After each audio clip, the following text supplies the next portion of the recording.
இன்றைய முக்கிய செய்திகள். பரபரப்பான சூழலில் நாளை கூடுகிறது நாடாளுமன்றம். நீட் முறைகேடு பிரச்சனையை எழுப்ப எதிர்க்கட்சிகள் முடிவு. மத்திய பட்ஜெட்டில் தமிழக மக்களின் எதிர்பார்ப்புகளை நிறைவேற்ற வேண்டும். நிர்மலா சீதாராமனுக்கு மு.க. ஸ்டாலின் வலியுறுத்தல்.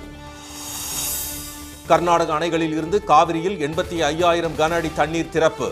மேட்டூர் அணையின் நீர்மட்டம் 71 அடியாக அதிகரிப்பு. நீட் தேர்வில் 37 மையங்களில் தேர்வு எழுதியவர்கள் வழக்கத்திற்கு மாறாக அதிக மதிப்பெண். சிபிஐ விசாரணை நடத்த மாணவர்கள் கல்வியாளர்கள் கோரிக்கை. வங்கதேச எல்லையில் தமிழ்நாட்டு மாணவர்கள் தவிப்பு. இன்றிரவு சென்னை திரும்ப தமிழக அரசு நடவடிக்கை.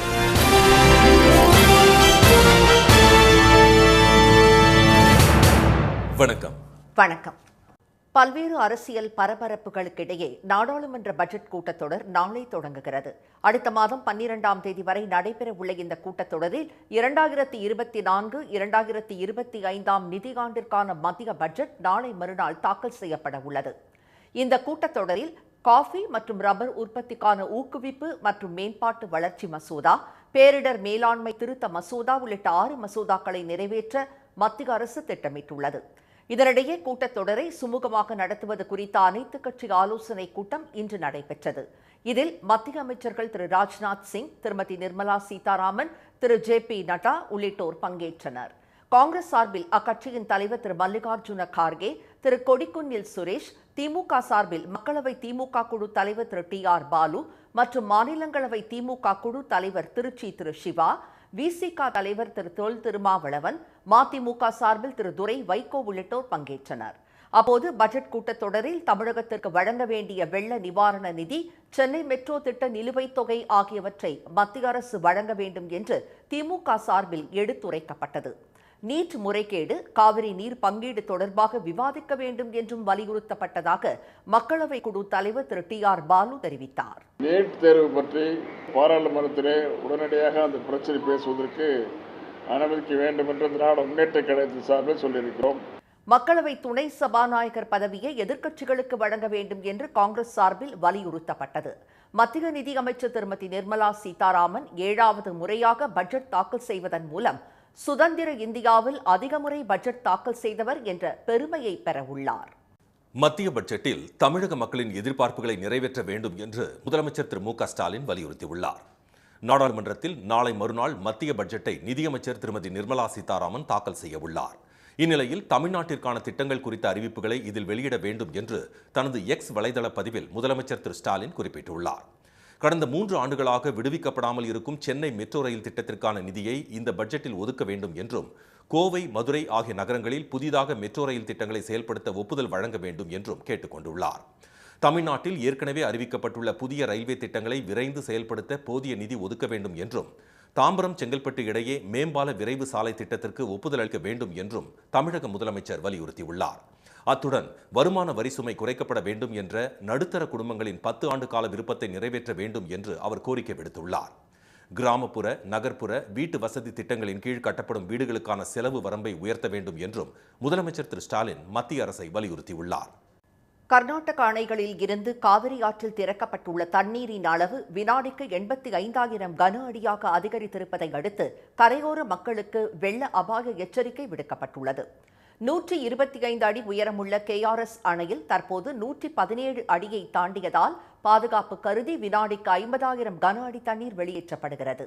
இதனால் காவிரி ஆற்றில் வெள்ளம் சீற்றத்துடன் பாய்கிறது.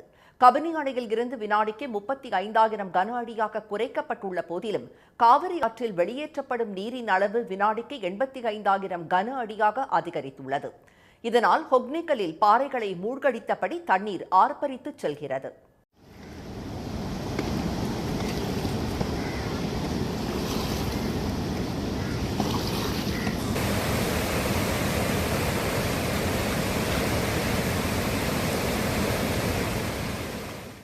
வெள்ளப்பெருக்கு அதிகரித்திருப்பதன் காரணமாக ஹொக்னேக்கல் ஆற்றில் பரிசல் இயக்கவும் அருவியில் குளிக்கவும் 6வது நாளாக தடை நீடிக்கிறது.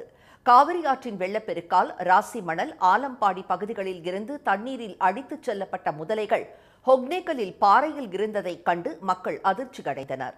நீர்வரத்து அதிகரிப்பு காரணமாக மேட்டூர் அணைக்கு வரும் நீரின் அளவும் வினாடிக்கு 57,000 கன அடியாக அதிகரித்துள்ளது. இதனால் அணையின் நீர்மட்டம் 71 அடியை நெருங்கியுள்ளது. கடந்த ஒரு வாரத்தில் மட்டும் அணையின் நீர்மட்டம் 28 அடி உயர்ந்துள்ளது. நீட் தேர்வில் ராஜஸ்தானின் சிகார் மாவட்டத்தில் உள்ள மையங்களில் தேர்வு எழுதியோர் அதிக அளவில் முதலிடம் பெற்றுள்ளது குறித்து சிபிஐ விசாரணை நடத்த வேண்டும் என கோரிக்கை எழுந்துள்ளது. வினாத்தாள் கசிவு, ஆள் மாறாட்டம் என அடுத்தடுத்து முறைகேடுகள் அம்பலமான நிலையில் முழுவதும் தேர்வு மையம் வாரியாக நீட் தேர்வு எழுதியவர்களின் மதிப்பெண்களை வெளியிட உச்சநீதிமன்றம் உத்தரவிட்டிருந்தது. இதில் சிகார் மாவட்டத்தில் மொத்தம் தேர்வு எழுதிய 27,216 பேரில் 149 பேர் 700 மதிப்பெண்களுக்கு மேல் பெற்றுள்ளனர். 2037 மாணவர்கள் 650க்கும் மேல் மற்றும் 4,297 பேர் 600க்கும் மேல் மதிப்பெண்கள் பெற்றுள்ளது பல்வேறு கேள்விகளை எழுப்பியுள்ளது. இதையடுத்து இங்கு தேர்வு எழுதிய 2,000க்கும் மேற்பட்ட மாணவர்களுக்கு அரசு கல்லூரிகளிலேயே இடம் கிடைக்கும் வாய்ப்பு உருவாகியுள்ளது. இதனிடையே சிகார் மாவட்டத்தில் மொத்தமுள்ள 50 தேர்வு மையங்களில் 37 மையங்களில் தேர்வு எழுதியோர் வழக்கத்திற்கு மாறாக அதிக மதிப்பெண்களை பெற்றுள்ளது குறித்து சிபிஐ விசாரணைக்கு உத்தரவிட வேண்டும் என மாணவர்கள், பெற்றோர் மற்றும் எதிர்க்கட்சிகள் தரப்பில் கோரிக்கைகள் எழுந்துள்ளன. இந்தியாவிலேயே ராஜஸ்தானின் கோட்டா மாவட்டத்தின் தேர்வு மையங்களில்தான் அதிக அளவு முறைகேடுகள் நடைபெற்றதாக சர்ச்சை எழுந்த நிலையில் தற்போது சிகார் மாவட்டம் கோட்டாவை பின்னுக்கு தள்ளி நீட் முறைகேடுகளில் முதலிடம் பெற்றிருப்பதாக கல்வியாளர்கள் குற்றம் சாட்டுகின்றனர். வங்கதேசத்தில் நடந்து வரும் கலவரத்தால் சொந்த ஊருக்கு திரும்ப முடியாமல் தவிக்கும் தமிழ்நாட்டு மாணவர்களை மீட்க தமிழக அரசு நடவடிக்கை எடுத்திருப்பதாக வெளிநாடு வாழ் தமிழர் நலத்துறை அமைச்சர் செஞ்சி திரு மஸ்தான் தெரிவித்துள்ளார். வங்கதேசத்தில் அரசு பணிகளில் அறிமுகப்படுத்தப்பட்ட புதிய இட ஒதுக்கீட்டிற்கு எதிராக அந்நாட்டில் கலவரம் வெடித்துள்ளது. வன்முறை அதிகமாக இருக்கும் பொகூரா பகுதியில் உள்ள மருத்துவக் கல்லூரியில் பயிலும் 32 தமிழ்நாட்டு மாணவர்கள் உட்பட 150 இந்திய மாணவர்களை அக்கல்லூரி நிர்வாகம் இந்திய வங்கதேச எல்லையில் இறக்கிவிட்டு சென்றுள்ளது. தமிழ்நாட்டு மாணவர்கள் மேற்கு வங்க மாநிலத்தில் உள்ள ஹிலி என்ற இடத்தில் இருக்கும் நிலையில் அங்கிருந்து சொந்த ஊருக்கு திரும்ப முடியாமல் தவித்து வருகின்றனர். நேற்று மார்னிங் பாத்தீங்கன்னா காலேஜ்லேருந்து வந்தாங்க. விருப்பம் இருக்கவங்க இந்தியாவுக்கு போகலாம் அப்படின்னு சொன்னாங்க. காலையில் ஏர்லி மார்னிங் ஒரு 4 o'clockவே காலேஜ் போலீஸோட பந்தோபஸ்தோட ஒரு காலேஜோட பஸ்லேயே கூட்டிட்டு பார்டரில் இறக்கி விட்டுட்டாங்க. பார்டர் நாங்கள் தான் கிராஸ் பண்ணோம். கிராஸ் பண்ணிட்டு இப்போ பார்டரில் கிராஸ் பண்ணிட்டு இங்கே நிற்கிறோம். இங்கேருந்து நாங்கள் கொல்கத்தாவுக்கு போகணும். அங்கேருந்து திருப்பி தமிழ்நாடு ஃப்ளைட் பிடிச்சி போகணும். இதுகுறித்து சன் நியூஸ் தொலைக்காட்சியில் செய்தி வெளியான நிலையில் தமிழ்நாட்டு மாணவர்களை அழைத்து வர நடவடிக்கை எடுக்கப்பட்டுள்ளதாக அமைச்சர் செஞ்சி திரு மஸ்தான் தெரிவித்துள்ளார். முதற்கட்டமாக தமிழ்நாட்டைச் சேர்ந்த 49 மாணவர்கள் இன்று இரவு அழைத்து வரப்பட உள்ளதாக அவர் தெரிவித்துள்ளார். கிருஷ்ணகிரி, தருமபுரி, கடலூர், சேலம், வேலூர், ராணிப்பேட்டை உள்ளிட்ட மாவட்டங்களைச் சேர்ந்த மாணவர்கள் அழைத்து வரப்பட உள்ளதாகவும் அடுத்தடுத்த கட்டமாக மற்ற மாணவர்கள் அழைத்து வரப்படுவார்கள் என்றும் அவர் கூறினார். இதனிடையே வங்கதேசத்தில் அரசு வேலை வாய்ப்புகளில் விடுதலை போராட்ட வீரர்களின் வாரிசுகளுக்கு வழங்கப்பட்ட 30% இட ஒதுக்கீட்டை ரத்து செய்துள்ள அந்நாட்டு உச்சநீதிமன்றம் போராட்டத்தை கைவிடுமாறு மாணவர்களை அறிவுறுத்தியுள்ளது. இனி வருவது செய்தி துளிகள். விவசாயிகளின் பயிர்க்கடனை 3 லட்சம் ரூபாயிலிருந்து 5 லட்சம் ரூபாயாக உயர்த்த மத்திய அரசு பரிசீலித்து வருவதாக தகவல்கள் வெளியாகியுள்ளன. மத்திய நிதியமைச்சராக திரு ப. சிதம்பரம் இருந்தபோது 2007ஆம் ஆண்டு கொண்டுவரப்பட்ட இந்த திட்டத்தின் கீழ் குறைந்த வட்டியில் விவசாயிகளுக்கு மத்திய அரசு பயிர்க்கடன்களை வழங்கி வருகிறது. முதலமைச்சர் திரு மு.க. ஸ்டாலின் தலைமையிலான திமுக ஆட்சியில் பேரூராட்சிகள் பிரம்மாண்ட வளர்ச்சி பெற்றுள்ளதாக தமிழ்நாடு அரசு தெரிவித்துள்ளது. பெரிய நகரங்களின் வளர்ச்சிக்கு உறுதுணையாக பேரூராட்சிகள் விளங்குவதால் அவற்றை மேம்படுத்த தமிழ்நாடு அரசு பல்வேறு திட்டங்களை செயல்படுத்தி வருவதாக பட்டியலிட்டுள்ள அரசு நபார்டு திட்டம் மூலம் 602 கோடி ரூபாய் மதிப்பீட்டில் 515 சாலைகள், 11 பாலங்கள் கட்டப்பட்டுள்ளதாக அதில் தெரிவிக்கப்பட்டுள்ளது. தமிழ்நாடு நகர்ப்புற சாலை கட்டமைப்பு திட்டத்தின் கீழ் 812 கோடி ரூபாய் மதிப்பீட்டில் 1583 கிலோமீட்டர் நீளத்திற்கு 1178 சாலைகள் அமைக்கப்பட்டுள்ளதாகவும் தெரிவிக்கப்பட்டுள்ளது. சென்னையில் 2ஆம் கட்ட மெட்ரோ ரயில் பணிகளை ஆய்வு செய்த தமிழக அமைச்சர் திரு உதயநிதி பணிகளை விரைந்து முடிக்க அதிகாரிகளுக்கு உத்தரவிட்டார். 2ஆம் கட்ட மெட்ரோ ரயில் திட்டத்தில் மாதவரம் பால்பண்ணை, சிறுசேரி சிப்காட் வரையிலான 3வது வழித்தடத்தில் ஒரு பகுதியாக ராயப்பேட்டையில் இருந்து ஆர்கே சாலை நோக்கி சுரங்கப்பாதை பணி இன்று தொடங்கியது. இதற்காக பவானி என்ற சுரங்கம் தோண்டும் இயந்திரம் பயன்படுத்தப்படுகிறது. இந்த இயந்திரத்தின் பணியை தொடங்கி வைத்த திரு உதயநிதி தொடர்ந்து மதுரவாயில், ஆலப்பாக்கம், ஆற்காடு சாலை சந்திப்பில் நடைபெறும் மெட்ரோ பணிகளையும் ஆய்வு செய்தார். அப்போது மெட்ரோ பணிகளின் முன்னேற்றம் குறித்து அதிகாரிகளிடம் கேட்டறிந்த அவர் மெட்ரோ பணிகளை விரைந்து முடிக்குமாறு ஆலோசனை வழங்கினார். மெட்ரோ பணி காரணமாக ஏற்பட்டுள்ள போக்குவரத்து நெரிசலை குறைப்பதற்கு தேவையான நடவடிக்கைகளை எடுக்குமாறு காவல்துறையினருக்கு அறிவுறுத்தினார்.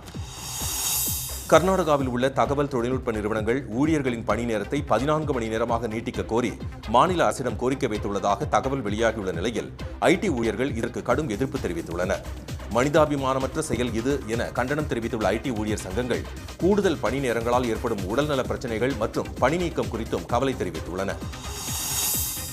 இரட்டை அடுக்கு நீட் தேர்வு ஊரக மாணவர்களுக்கு இன்னும் மோசமான பாதிப்பை ஏற்படுத்தும் என்பதால் இந்த திட்டத்தை கைவிட்டு நீட் தேர்வை ரத்து செய்ய மத்திய அரசு முன்வர வேண்டும் என பாமக தலைவர் திரு அன்புமணி வலியுறுத்தியுள்ளார்.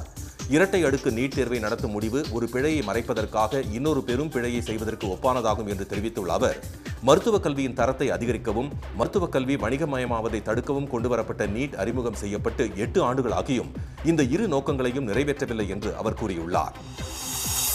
கேரள மாநிலத்தில் நிப்பா தொற்றால் பாதிக்கப்பட்டிருந்த 14 வயது சிறுவன் உயிரிழந்துள்ளார். மலப்புரத்தைச் சேர்ந்த சிறுவனுக்கு நிப்பா வைரஸ் பாதிப்பு உறுதி செய்யப்பட்டு சிகிச்சை அளிக்கப்பட்டு வந்த நிலையில் கோழிக்கோட்டில் உள்ள அரசு மருத்துவமனையில் சிகிச்சை பலனின்றி சிறுவன் உயிரிழந்துள்ளார். சென்னையில் இன்று ஆபரண தங்கத்தின் விலை மாற்றமின்றி ஒரு சவரன் 54,680 ரூபாயாகவும் கிராம் 6,835 ரூபாயாகவும் உள்ளது. வெள்ளி விலை ஒரு கிராம் 96 ரூபாயாக உள்ளது. மீண்டும் இன்றைய முக்கிய செய்திகள். பல்வேறு அரசியல் பரபரப்புகளுக்கிடையே நாடாளுமன்ற பட்ஜெட் கூட்டத்தொடர் நாளை தொடங்குகிறது. மத்திய பட்ஜெட்டில் தமிழக மக்களின் எதிர்பார்ப்புகளை நிறைவேற்ற வேண்டும் என்று முதலமைச்சர் ஸ்டாலின் வலியுறுத்தியுள்ளார். காவிரி ஆற்றில் நீர்வரத்து வினாடிக்கு 85,000 கன அடியாக அதிகரித்துள்ளதால் கரையோர மக்களுக்கு வெள்ள அபாய எச்சரிக்கை விடுக்கப்பட்டுள்ளது. இத்துடன் இந்த செய்திகள் நிறைவடைகின்றன. மீண்டும் சன் டிவியில் செய்திகள் நாளை காலை 7:30 மணிக்கு. செய்திகளை உடனுக்குடன் தெரிந்து கொள்ள சன் நியூஸ் தொலைக்காட்சியை பாருங்கள். வணக்கம்.